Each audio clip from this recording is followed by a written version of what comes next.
I think raising the gas tax is something akin to when we took some of the comics out of the newspaper. Do you see any of this going south when stuff like that starts to kick in? Do you think Illinoisans understand the plight that we're in?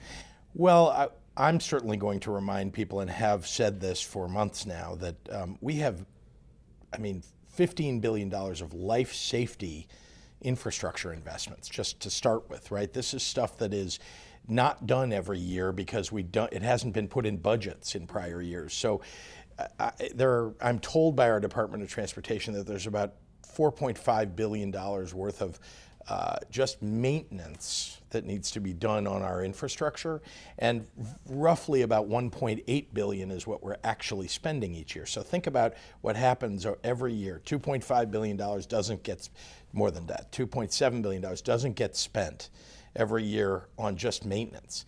And then you go 10 years. Oh, by the way, that the Capitol bill 10 years ago was truncated by Bruce Rauner about halfway through.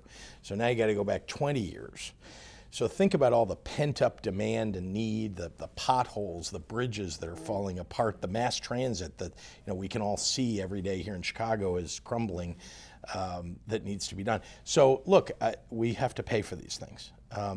And we tried to, find, ways to live up to our obligations, to make it safe.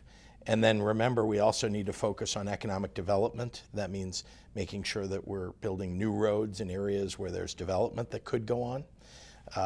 And then there's investment in communities, in community centers, and in communities that have been left out, frankly, for too long. And so the Department of Commerce, for example, is focused. I've got a terrific director there, Aaron Guthrie. It's very focused on making sure that in communities that have been left out, particularly communities of color, that we have infrastructure investments that will go in there, helping us to build businesses and to develop areas of the state that sometimes don't get any capital. So that's the point I'm making is that I think there are some people who are elected who want things to get done, but they don't want to pay for it, and they don't want to stand up and explain to people that we have to pay for it. What I would say is that virtually everything that I've done from the beginning has been focused on fiscal responsibility and trying to move our state forward at the same time.